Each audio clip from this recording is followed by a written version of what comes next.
To this day, I don't think I know what love is. In my experience, it's this thing that constantly shifts and changes shape.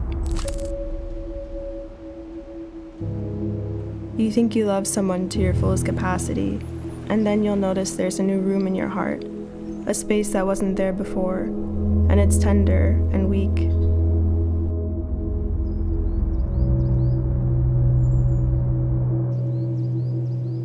It needs to be reinforced with time and attention, like most new things.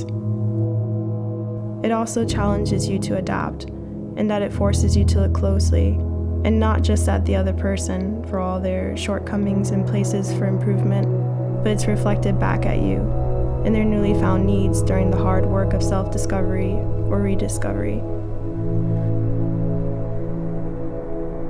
It makes you want to be better, and it's not for them, but because of them. Because to be in proximity means you have no choice but to grow, expand.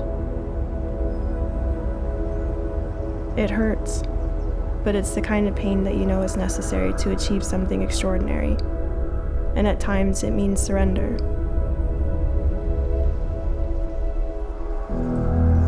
Surrendering the expectation of what you thought it was supposed to look like, feel like, be. And in that surrender, hope begins to grow and flourish in shared vulnerability. That for all the value and time and emotional resource you've tilled in, it will grow to be reciprocated. And not just for now, but for always.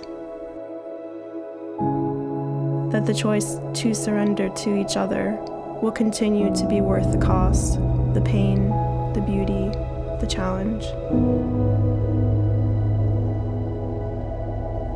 Accepting that the process of choosing another person to walk beside you means that decision isn't singular or ever finished.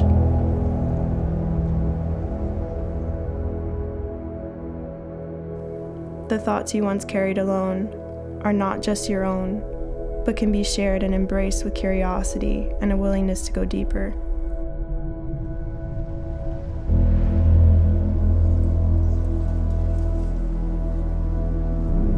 A continuous exploration of what was once thought to be finished work, returning again and again, turning towards and saying yes to this uncertainty of expansion and change, acknowledging that those are the only assurances.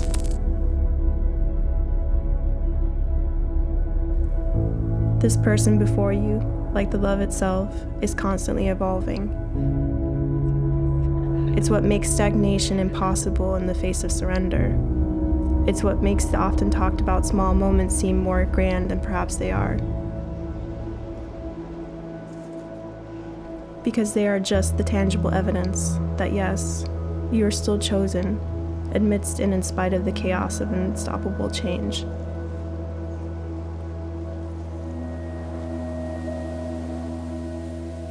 That your partner, and your constantly renewed and ever-expanding feelings for them, are the only things you can be certain of. Even if they are never the same as the day you met them, and the love you once felt pales in comparison to the love you share now, what that love has fought to overcome, they will always say yes to choosing you and your infinite possibility of varied existence, to show you that you were wrong about it all, but in the best, most beautiful way imaginable, an unending ending of beginnings.